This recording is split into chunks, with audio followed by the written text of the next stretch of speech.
The Butterfly Dragon, Way of the Warrior, by Brian Joseph Johns. Introduction. This book is a mixed fiction-nonfiction title that includes 4 characters, 5 if you count the dragon Welter-Wisp, from the Shhh digital media series The Butterfly Dragon and the Two Butterflies.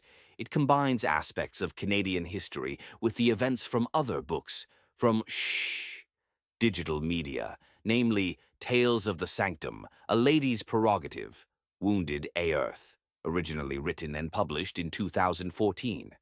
That book deals with a situation where a group of witches are unknowingly cast into the Earth's history, specifically the year 1654, to a time when a great witch hunt occurred at the hands of early colonials from the time.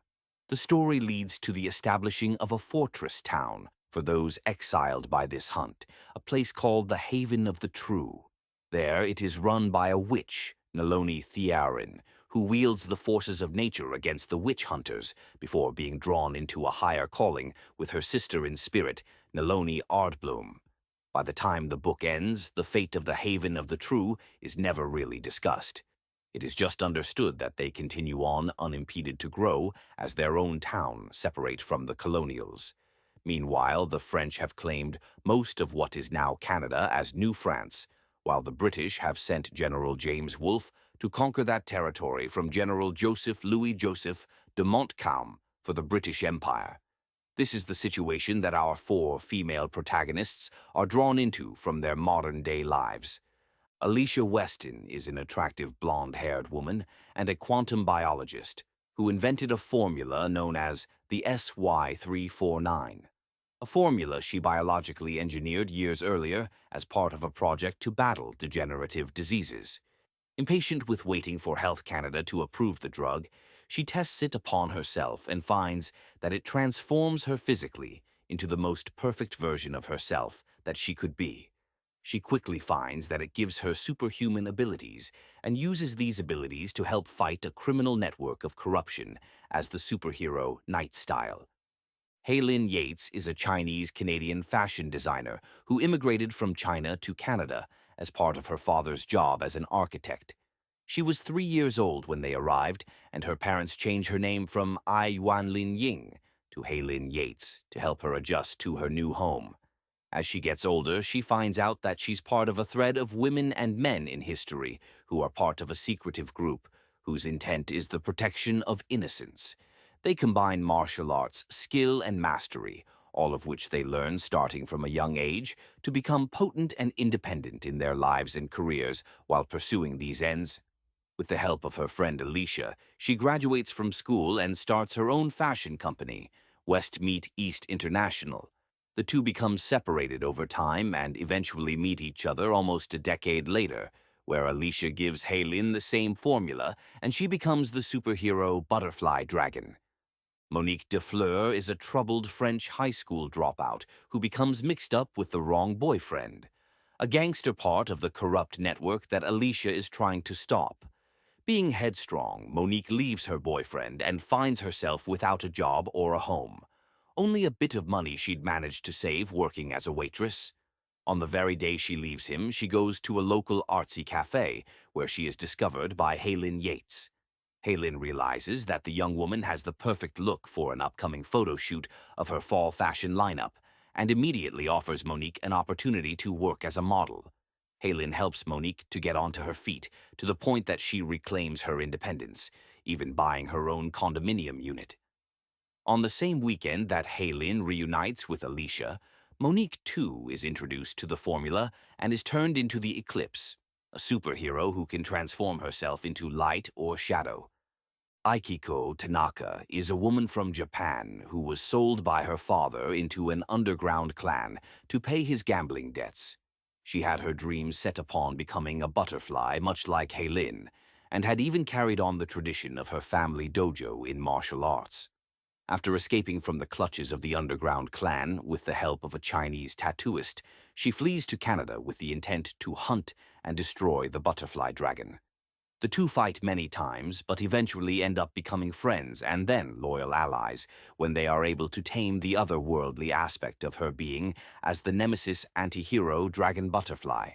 Aikiko turns her life around and, much like Monique, joins West Meet East International as a fashion model, while still retaining her skills as a master martial artist and superhero as a butterfly who struggles against her dragon alter ego.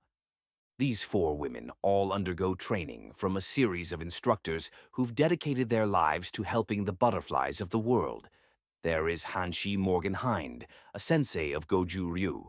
There is Hoon Tiger Kwong, a sebomnim of Taekwondo. Finally, there is Sifu Jin Hua, a mysterious lady who has been training butterflies for many centuries. Finally, there is Welterwisp, one of the two dragons of destiny. Regardless of their mystical background, these women lead remarkably normal lives and deal with many of the same issues as do most other professionals in the world.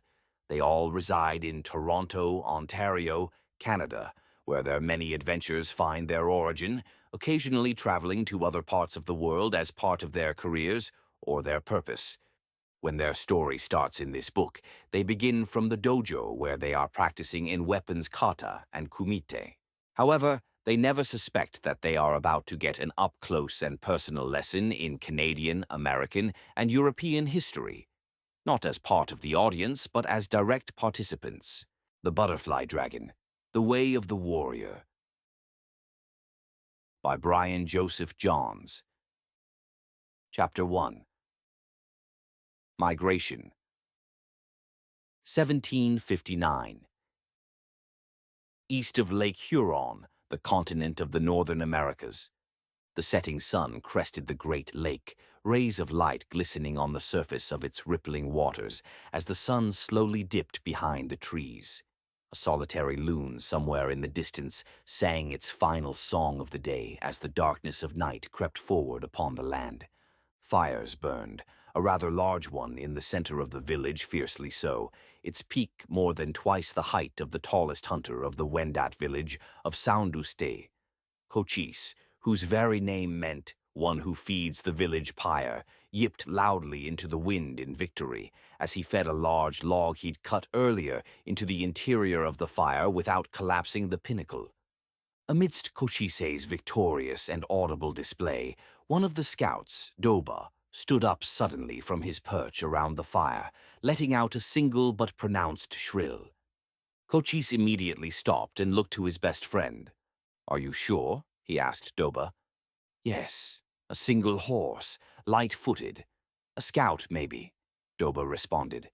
A minute passed before one of the village warriors, T-Bone, approached the two men, having been suddenly roused from his teepee mid-intercourse with his wife. "What's the emergency?" T-Bone asked Doba. "No emergency, just a scout approaching. A single horse," Doba replied. "I can't hear a thing," T-Bone responded impatiently. "Nor can I," Cochise added, selectively backing the tribe member with the higher status. "Are you saying that I speak of things that simply aren't?" asked Doba tactfully. Cochise looked to T-Bone, perhaps waiting for the one of them with more authority to defend their stance. "No, but you might have heard the voice of the wind. Gitche Manitou speaks in many ways," T-Bone reminded them both. They stood silently contemplating T-Bone's words amidst the roaring fire when the distant sound of hooves upon hard dirt interrupted their thought. "That's a scout, not a war horse. I'll be leaving you now," T-Bone responded, very eager to return to his teepee, and even more so to his wife. Cochise followed him for a short distance before T-Bone turned to confront him. "There's a fire needing you. Get your own principles and you'll soon have a wife of your own, fire maker." T-Bone turned to face Cochise, who nodded agreeably before turning to return to his duty at the fire. Back at the fire, Cochise circled the fire once before taking a seat beside his best friend. "How do you do it?" asked Cochise. "What?" responded Doba in question. "Get it right," asked Cochise. "By being me, by doing what I do and trying my best to do it well," Doba replied. "You don't like my fire?" asked Cochise metaphorically. "No, my friend, I don't like your lack of self-confidence," replied Doba as the galloping hooves filled the air. A scout horse suddenly whisked by the fire, stopping just short of the village council teepee. The rider leapt from the back of the horse, lifting his leg over the horse and sliding off the grunting animal's back onto the dirt. He then proceeded into the tepee. "Chief Schumann, I bring word that the village band chiefs have agreed to your migration request. They agree that the land is tired and can no longer support us. They await your response before we move," the scout reported to the chief, who was in the midst of his sweat lodge. "Be seated, young scout, beside me in our council. You rode long and hard. Take the pipe, for you will carry my words, and the weight of Sandusti can be burdensome for a young scout and his horse to bear. You will smoke with us. You will dine on our best deer meat, and your horse will have the best feed. Then you will ride. You will tell the band chiefs that we will move together, like the wind before the quarter moon," Chief Schumann assured the young scout, who gratefully accepted the pipe from the chief. As the sun dipped below the horizon and the lake darkened enough to reflect the starlight, that same loon cried its lonely song one last time before the morning. Chapter 2. The Wolf. St. Lawrence River, the continent of the Northern Americas. 1759. Remington sat, leaning against one of the improvised battlements that lined the shores of their modest camp, his brothers of the Wolf's Warriors Regiment keeping watch, as did he, along the northern shore front. Watford, beside him, admired Remington's skill as he expertly cleaned and filed the carbon deposits from his musket acquired from the recent Battle of Louisburg. "How many?" asked Watford of his recently acquired friend. "What?" responded Remington as he carefully hand-filed the machined breech block of his musket. "How many?" Watford asked Remington tactfully. "What? How many did I kill you mean?" confirmed Remington. "Yes, I mean you seem to be quite enamored of your machine for doing as much. So how many is it?" asked Watford. "What, you think I like killing or something?" asked Remington, turning his attention to Watford. "Well, you seem quite interested in your instrument for doing so," Watford replied. "I'm not tuning my instrument for killing, you lush. I'm protecting myself and my own," Remington replied, checking the barrel of his musket carefully against the same sunlight that illuminated the ride of a scout some distance to the west. "Your name?" asked Watford. "Remington, like a king of the same name." "And yours?" Remington replied, inquiring about his peer's name. Manny Watford." "At your service," Watford responded graciously. "Manny, sounds French to me," Remington replied accusingly, though more jokingly than anything. "French? No. Welsh, yes," Watford replied as he spotted what appeared to be a small river-borne vessel approaching their encampment. "There we go, fit and fickle as we used to say in the country." Remington checked his musket once more after having assembled it. "The country? So you're from outside of London? I had you pegged as a Londoner given your accent," Watford responded to his compatriot. "Southeast of London, actually. Sheldwich. I grew up on a farm," Remington replied. "A farmer who worships his musket?" confirmed Watford. "I'm not a farmer, I'm a warrior," Remington glared at Watford. "So you're a warrior, are you?" asked Watford as he spied the seaborne vessel approaching the shoreline. "In my family line, my great-great-granddad, Evan Edwards, trained the cavalry in the English Civil War. A bit of a wuss he was, though, wanted to protect the crown even though he fought for the Orange or some nonsense like, so they stationed him somewhere west of here at a settlement along the river. Westview, I think it was. He was branded a hero for stopping an anti-witch uprising back in the mid-1600s. Saved a lot of women, a lot of people from superstition or something like that. Me. I'm here to do my duty for my people and country." Remington checked the machining on his musket. "Holy caw, why didn't you say something?" asked Remington suddenly, having spotted the approaching vessel upon the island. "Because I wanted you to get the medal, not me, you dormouse of a family line of warriors," Watford replied. The small boat arrived upon the shore of the island, and a solitary messenger ran up towards the command center. Within the command tent stood James Wolfe, general of the British Expeditionary Forces into New France. There he stood, looking over a map. "Sir, we have new intelligence that is very relevant to our campaign here," reported the senior intelligence officer. "We're planning a war here, Lieutenant. What intelligence might be so important that it requires interrupting as much?" asked General James Wolfe. "Sir, a large-scale movement of indigenous units northeast towards the Quebec region of an unlisted Wendat tribe. As many as 20,000. They might be supporting Montcalm's forces," the scout reported. Wolfe turned to his senior advisor. "All intelligence of the region indicates that the Wendat were pushed south of the Great Lakes region and into American territory by the Iroquois," the advisor reported. "However, if elements of Mi'kmaq friendly forces were moving to reinforce Montcalm's forces, it might greatly affect the outcome of our campaign here," the advisor continued. "I see. Pay the man for this intelligence. Twice over. It is valuable.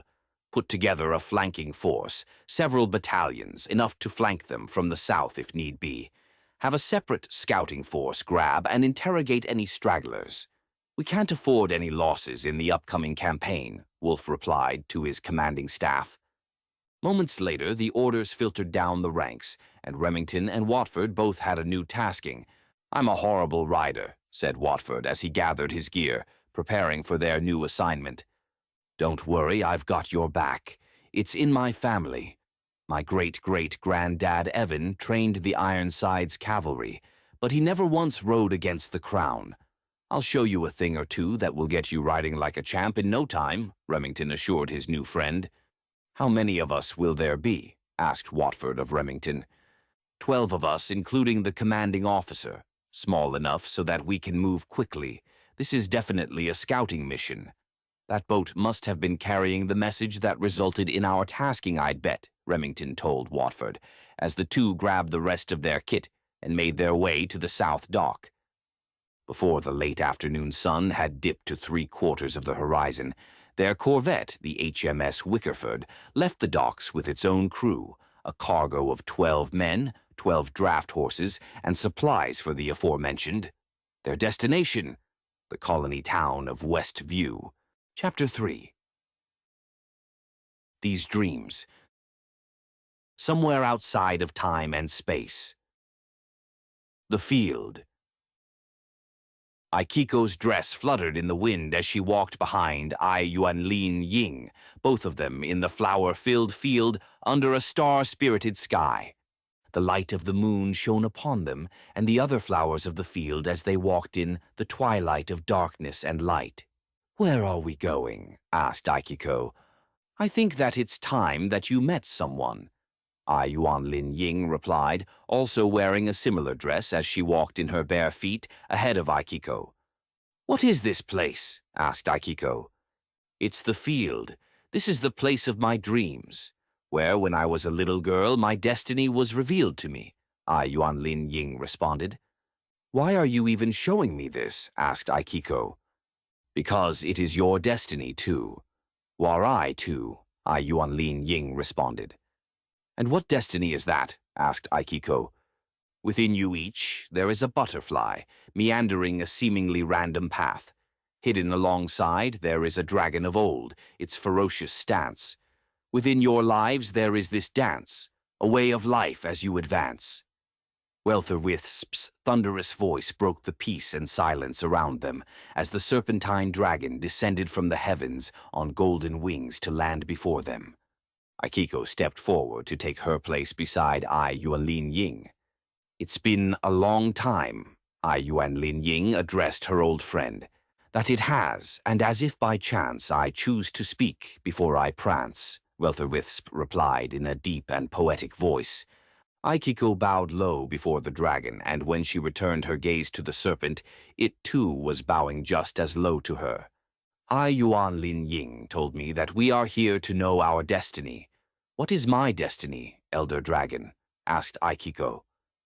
"Your destiny? You already know that in your heart as you've always known it from the start. There is a gem within your midst, a child, a little girl. She needs you both. She needs you all. She needs you to become what you are destined to be," Weltherwithsp told them both. "And what is that?" asked Aikiko anxiously. Warriors. Warriors of the mind and warriors in kind. Warriors of spirit and kin of the heart. Its voice fizzled as Aikiko returned from her memory of her previous night's dream.